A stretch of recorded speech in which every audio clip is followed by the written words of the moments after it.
Hello प्यारे बच्चों, स्वागत है आपके अपने प्यारे से YouTube channel physics bye Sanjeet sir में। आज हम लोग पढ़ेंगे इलेक्ट्रिक फील्ड के बारे में कि इलेक्ट्रिक फील्ड आखिर होता क्या है। तो देखिए, सबसे पहले हम लोग इलेक्ट्रिक फील्ड के बारे में पढ़ेंगे। इलेक्ट्रिक फील्ड के बारे में जानने से पहले हम लोग चार्ज के बारे में जानेंगे। चार्ज के देखिए, जैसे मान लीजिए यहाँ पर कोई चार्ज क्यू है, तो चार्ज क्यू के अराउंड में जब हम लोग किसी दूसरे चार्ज को लाते हैं तो वो चार्ज जो है या तो अट्रैक्शन फोर्स का एक्सपीरियंस करता है या तो रिपल्सन फोर्स का एक्सपीरियंस करता है।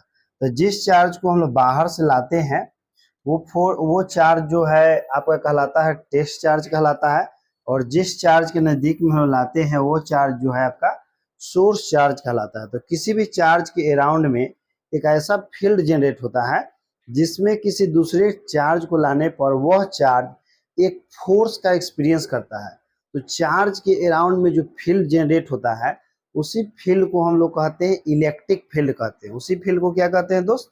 Electric field. जैसे मान लीजिए कि यह एक चार्ज है क्यू, और चार्ज क्यू के अराउंड में एक ऐसा फील्ड है जिस फील्ड में किसी आप दूसरे चार्ज को ले आइएगा तो वो चार्ज या तो अट्रैक्शन फोर्स या रिपल्सन फोर्स का एक्सपीरियंस करता है। तो उसी फील्ड को हम लोग क्या कहते हैं?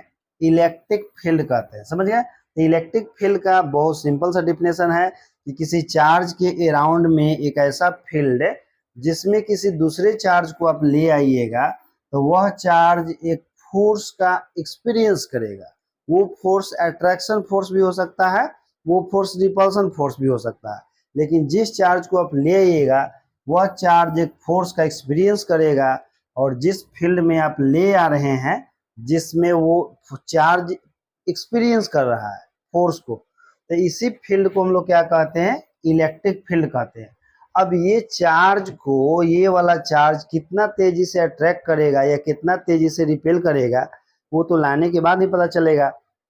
तो किसी चार्ज को इलेक्ट्रिक फील्ड के अंदर ले आने पर जितना तेजी से अट्रैक्ट होता है या रिपेल होता है उसको हम लोग कहते हैं इंटेंसिटी ऑफ इलेक्ट्रिक फील्ड। उसको क्या कहते हैं? इंटेंसिटी ऑफ इलेक्ट्रिक फील्ड कहते हैं। तो मेरा अगला टॉपिक क्या है? इंटेंसिटी ऑफ इलेक्ट्रिक फील्ड है। ये होता क्या है तो पहले समझ लीजिए। जैसे मान लीजिए यह एक फील्ड है, यह एक फील्ड है और यह एक फील्ड है, और हम लोग मान के चलते हैं कि इस फील्ड में किसी चार्ज हम क्यू को ले आ रहे हैं, किसी फील्ड में चार्ज क्यू को ले आ रहे हैं। तो जब इस फील्ड में चार्ज क्यू को ले आएंगे तो वो चार्ज जो है फोर्स एक्सपीरियंस करेगा। जो भी फोर्स एक्सपीरियंस करेगा उस फोर्स को इलेक्ट्रिक फोर्स कहते हैं। तो मान लेते हैं कि क्यू चार्ज को लाने पर एफ फोर्स एक्सपीरियंस किया जाता है। जब क्यू चार्ज को इस फील्ड में ले आइएगा तो चार्ज स्मॉल क्यू जो है एफ फोर्स एक्सपीरियंस करता है।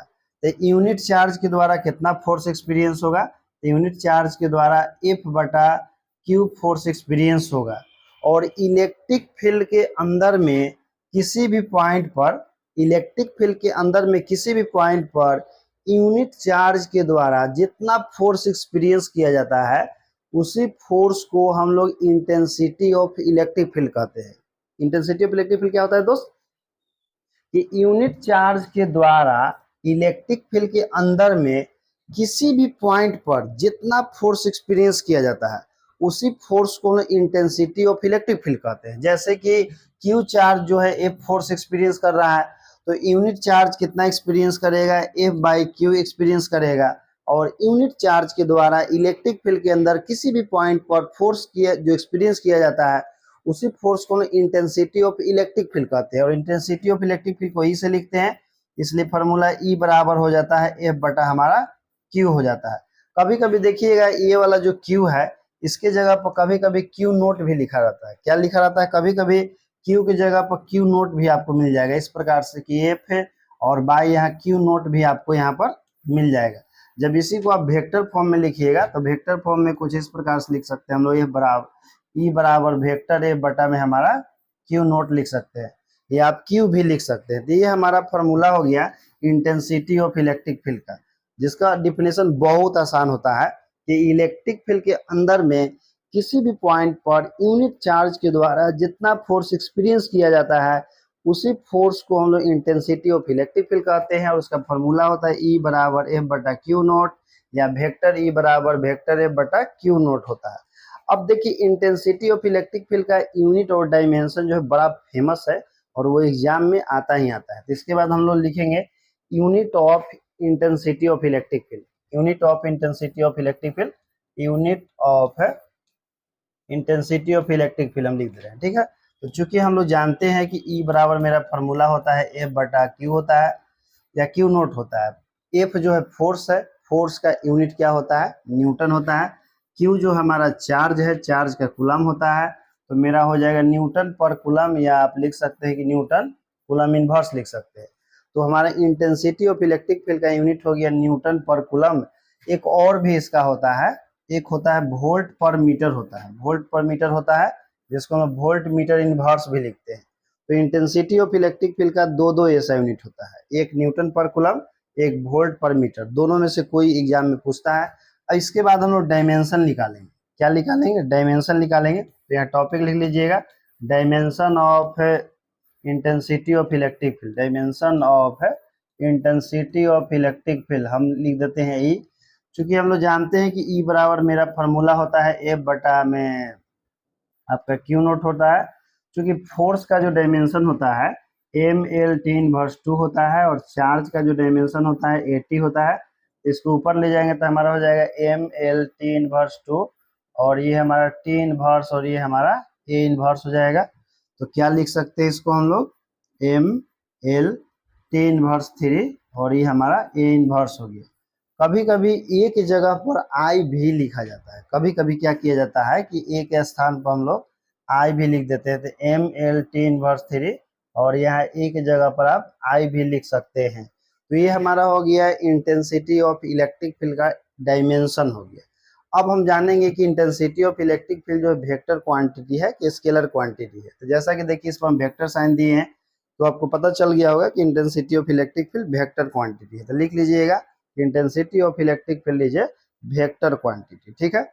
एक नोट लिख लीजिएगा, जो इंटेंसिटी ऑफ इलेक्ट्रिक फील्ड होता है वो कंजर्वेटिव होता है। क्या होता है, कंजर्वेटिव होता है, कंजर्वेटिव इन नेचर, ठीक ना। एग्जाम में आता है कि इंटेंसिटी ऑफ इलेक्ट्रिक फील्ड का जो नेचर होता है किस प्रकार के नेचर होता है, कंजर्वेटिव नेचर को होता है कि नॉन कंजर्वेटिव नेचर को होता है। तो बता दीजिएगा कि इंटेंसिटी ऑफ इलेक्ट्रिक फील्ड जो होता है दोस्त वो कंजर्वेटिव नेचर को होता है, ठीक है। ये आप नोट करके याद रखिएगा, कंजर्वेटिव नेचर के इलेक्ट्रिक फील्ड इंटेंसिटी होता है। चलिए इसके बाद हम लोग पढ़ेंगे एक बहुत मोस्ट वीवीआई टॉपिक है, हमारा टॉपिक है electric field due to a single charge Q at a distance R. मतलब कोई चार्ज क्यू है और उस चार्ज क्यू से आर डिस्टेंस पर हमको इंटेंसिटी ऑफ इलेक्ट्रिक फील्ड निकालना है। तो सबसे पहले हम लोग क्या करेंगे, यहाँ पर एक चार्ज हम लोग क्यू बनाएंगे, और चार्ज क्यू से आर डिस्टेंस पर एक हम पॉइंट ले रहे हैं, यहाँ पर पॉइंट पी ले लेते हैं। यहीं पर हमको intensity of electric field find करना है।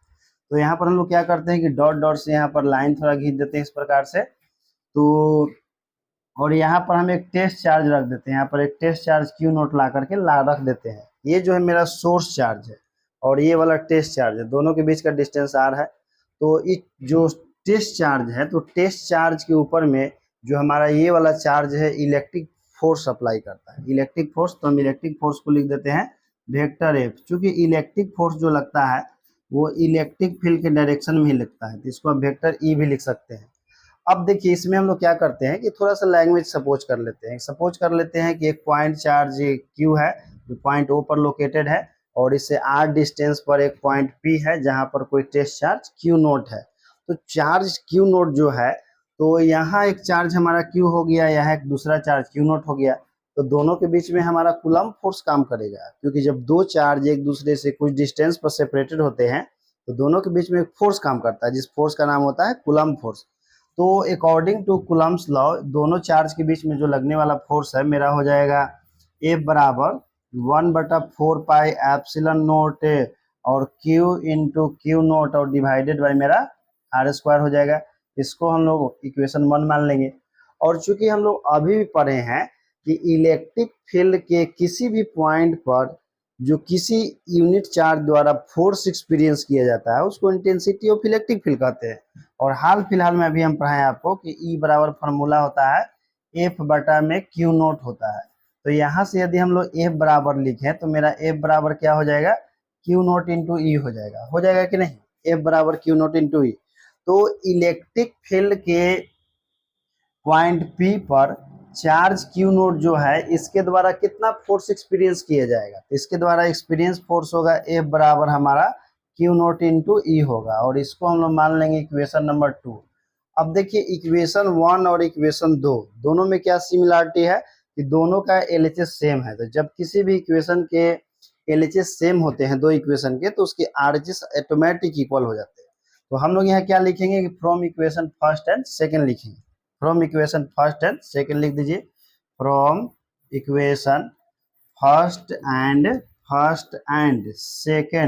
एंड सेकंड वी गेट कर देंगे। तो यहाँ पर मेरा हो जाएगा, दोनों का LHS सेम है तो RHS को इक्वल कर दीजिए, Q इंटू Q नोट और डिवाइडेड बाई मेरा R स्क्वायर, और इधर मेरा क्या है, इधर मेरा है Q नोट इंटू ई है। तो हम लोग Q नोट से Q नोट को कैंसिल कर देंगे, तो यहाँ बचेगा मेरा 4 पाई एप्सिलॉन नोट और इंटू में Q बटा में R स्क्वायर, और यहाँ बचेगा मेरा ई बचेगा। तो इसी को हम लोग सजा के लिख देंगे बढ़िया से। तो मेरा हो जाएगा यहाँ पर E बराबर 1/4 पाई एप्सिलॉन नोट और Q बाई R स्क्वायर हो जाएगा। ये जो हमारा हो गया intensity of electric field due to a single charge Q at a distance R, मतलब किसी चार्ज Q से R डिस्टेंस पर कोई एक पॉइंट है और उस पॉइंट पर इलेक्ट्रिक फील्ड इंटेंसिटी का value E is equal to 1/4 pi epsilon naught Q by R square होता है। चूंकि इलेक्ट्रिक फील्ड इंटेंसिटी जो है वेक्टर क्वांटिटी होता है, तो हम लोग इसको वेक्टर फॉर्म में रिप्रेजेंट कर सकते हैं। वेक्टर फॉर्म में इसको रिप्रेजेंट करने के लिए हम लोग क्या लिखेंगे, यहाँ पर लिख देंगे कि इन वेक्टर फॉर्म लिख दीजिए। इन वेक्टर फॉर्म लिखेंगे बालक, ठीक है। तो इन वेक्टर फॉर्म में हमारा हो जाएगा vector is equal to 1/4 pi epsilon naught और Q बाई R स्क्वायर, और यहाँ पर हम लिख सकते हैं R कैप लिख सकते हैं। अब कहिए सर R कैप क्या है, तो इसमें R कैप जो है एक यूनिट वेक्टर है। R कैप क्या है, यूनिट वेक्टर है जो डिस्टेंस के अलोंग है, जो डिस्टेंस जो हम यहाँ पर लिए हुए हैं उस डिस्टेंस के अलोंग में है, ठीक ना। जो R कैप हम लिखे है ना, तो R cap is a unit vector along the distance R, यानी कि इसके अलोंग में आप लिख सकते हैं यहाँ पर एक यूनिट वेक्टर R कैप लिख सकते हैं। तो हमारा वेक्टर फॉर्म में भी याद रखना आपको और स्केलर फॉर्म में भी याद रखना है, दोनों फॉर्म में आपको इक्वेशन याद रखना है, क्योंकि ऑब्जेक्टिव में इस फॉर्म में भी आता है और इस फॉर्म में भी आता है। और जब भी इक्वेशन आपको डिराइव करने के लिए आएगा एग्जाम में, तो या तो 2 मार्क्स में आएगा या तो 5 मार्क्स में आएगा। तो हमको कंफर्म विश्वास है कि आप पक्का बना दीजिएगा, क्योंकि इसका बहुत ही इजी प्रोसेस से हम आपको बताए हैं, ठीक है। तो चलिए हम नेक्स्ट टॉपिक पे आते हैं। नेक्स्ट टॉपिक है मेरा सोर्स चार्ज।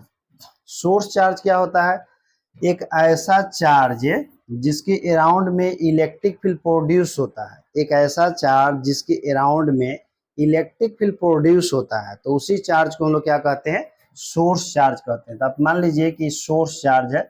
सोर्स चार्ज का बड़ा सिंपल से डिफिनेशन है, एक ऐसा चार्ज जिसके अराउंड में इलेक्ट्रिक फील्ड प्रोड्यूस होता है, तो उसी चार्ज को हम लोग क्या कहते हैं, सोर्स चार्ज कहते हैं।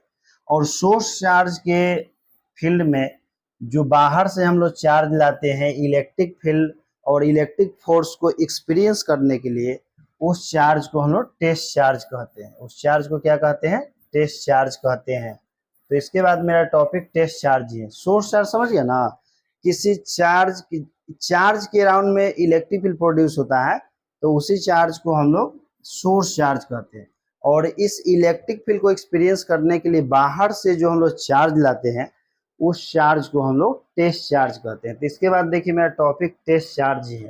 तो टेस्ट चार्ज क्या है, तो किसी सोर्स चार्ज के नज़दीक में बाहर से जो हम लोग चार्ज लाते हैं इलेक्ट्रिक फील्ड और इलेक्ट्रिक फोर्स को एक्सपीरियंस करने के लिए, तो उस चार्ज को हम लोग क्या कहते हैं, टेस्ट चार्ज कहते हैं। टेस्ट चार्ज को जनरली हम लोग Q नोट से लिखते हैं। अब देखिए टेस्ट चार्ज और सोर्स चार्ज में एक खास डिफरेंस होता है कि सोर्स चार्ज जो होता है उसका मैग्नीट्यूड हमेशा ग्रेटर होता है, किससे, टेस्ट चार्ज से। तो ये बात को लिख लीजिएगा नोट करके कि जो हमारा सोर्स चार्ज होता है यानी कि Q जो होता है वो हमेशा बड़ा होता है, किससे, टेस्ट चार्ज से। Source charge is always greater than test charge, ठीक है। तो अब चूंकि जो हमारा सोर्स चार्ज है टेस्ट चार्ज से बड़ा होता है, तो दोनों का यदि हम लोग रेशियो लिखेंगे Q/Q नोट, तो हमारा जो भी वैल्यू आएगा 1 से बड़ा आएगा, 1 से बड़ा आएगा, आएगा कि नहीं, क्योंकि Q का वैल्यू बड़ा है और Q नोट का वैल्यू छोटा है, नहीं समझे। जैसे मान के चलिए कि Q का वैल्यू 5 कूलम है और हमारा Q नोट का वैल्यू जो 2 कूलम है, तो डिवाइड कीजिएगा तो कितना आएगा, 2.5 आएगा। तो 2.5 बड़ा है कि 1 बड़ा है, तो कहिएगा सर 2.5 बड़ा है कि नहीं। तो वही जो हम बता रहे हैं आपको कि जो सोर्स चार्ज होता है दोस्त, हमेशा टेस्ट चार्ज से ग्रेटर होता है। तो जब हम लोग सोर्स चार्ज और टेस्ट चार्ज का रेशियो निकालेंगे तो ग्रेटर देन 1 आएगा, ठीक। इसका ठीक उल्टा यदि आप ऐसे रेशियो निकालते हैं कि टेस्ट चार्ज और डिवाइडेड बाय सोर्स चार्ज, तो ये जो हमारा 1 से छोटा आएगा, ये वाला जो वैल्यू है क्या होगा, 1 से छोटा आएगा। तो ये आप 3 नोट याद रखिएगा, सोर्स चार्ज और टेस्ट चार्ज से जुड़ा हुआ, ठीक ना। ये आपका हो गया कि सोर्स चार्ज हमेशा टेस्ट चार्ज से ग्रेटर होता है। दूसरा हो गया कि सोर्स चार्ज और टेस्ट चार्ज का जो रेशियो होता है ग्रेटर देन 1 होता है। तीसरा हो गया कि टेस्ट चार्ज और सोर्स चार्ज का जो रेशियो होता है वो लेस देन 1 होता है। इसको याद रखिएगा जरूर से जरूर, क्योंकि यह आपके ऑब्जेक्टिव में पूछे जाते हैं। अब देखिए हमारा टॉपिक है कि prove that intensity of electric field is independent of test charge. मतलब हम लोग को प्रूफ करना है कि जो इंटेंसिटी ऑफ इलेक्ट्रिक फील्ड होता है वो टेस्ट चार्ज पर डिपेंड नहीं करता है, वो टेस्ट चार्ज पर डिपेंड नहीं करता है, यानी कि वो टेस्ट चार्ज से इंडिपेंडेंट होता है। तो इसको प्रूफ करने का बहुत ही आसान तरीका है। सबसे पहले हम क्या करते हैं कि एक पॉइंट ओ लेते हैं और पॉइंट ओ से r डिस्टेंस पर एक पॉइंट यहाँ P लेते हैं। यहाँ पर हम कोई टेस्ट चार्ज Q नोट रख देते हैं और यहाँ कोई सोर्स चार्ज Q रख देते हैं। क्योंकि टेस्ट चार्ज पर जो सोर्स चार्ज है वो रिपल्सन फोर्स लगाएगा, किस डायरेक्शन में, इस डायरेक्शन में फोर्स लगाएगा। तो मान लेते हैं कि फोर्स F है और इलेक्ट्रिक फील्ड का डायरेक्शन मान लेते हैं कि E है, दोनों के बीच का डिस्टेंस R है। तो जब भी हम लोग जानते हैं कि दो चार्ज एक दूसरे से कुछ डिस्टेंस पर होते हैं, जब भी दो चार्ज एक दूसरे से कुछ डिस्टेंस पर होते हैं तो दोनों के बीच में कूलम्ब फोर्स काम करता है। तो चार्ज Q और Q नोट के बीच में जो हमारा कूलम्ब फोर्स काम करेगा, F is equal to 1/4 pi epsilon naught और Q इंटू Q नोट और डिवाइडेड बाई मेरा R² हो जाएगा। इसको हम लोग इक्वेशन 1 मान लेंगे। अब देखिए चूंकि चार्ज जो Q नोट है यानी कि टेस्ट चार्ज, वो इलेक्ट्रिक फील्ड के अंदर में पॉइंट P पर लोकेटेड है। चार्ज Q नोट जो है, इस चार्ज की जो सोर्स चार्ज है, सोर्स चार्ज के इलेक्ट्रिक फील्ड के अंदर में पॉइंट P पर है। तो पॉइंट P पर है तो वो इलेक्ट्रिक फोर्स का एक्सपीरियंस करेगा। तो चार्ज Q नोट पर जो लगने वाला इलेक्ट्रिक फोर्स होगा वह बराबर होगा आपका Q नोट इंटू E होगा। इसको आप इक्वेशन 2 मान लीजिए। अब देखिए इक्वेशन 1 और इक्वेशन 2 को इक्वेट कर दीजिए, क्योंकि दोनों का LHS सेम है। जब दो इक्वेशन का LHS सेम होता है तो उसके RHS को हम लोग इक्वल कर देते हैं। तो यहाँ से हम लोग लिखेंगे कि from equation first and second, from equation first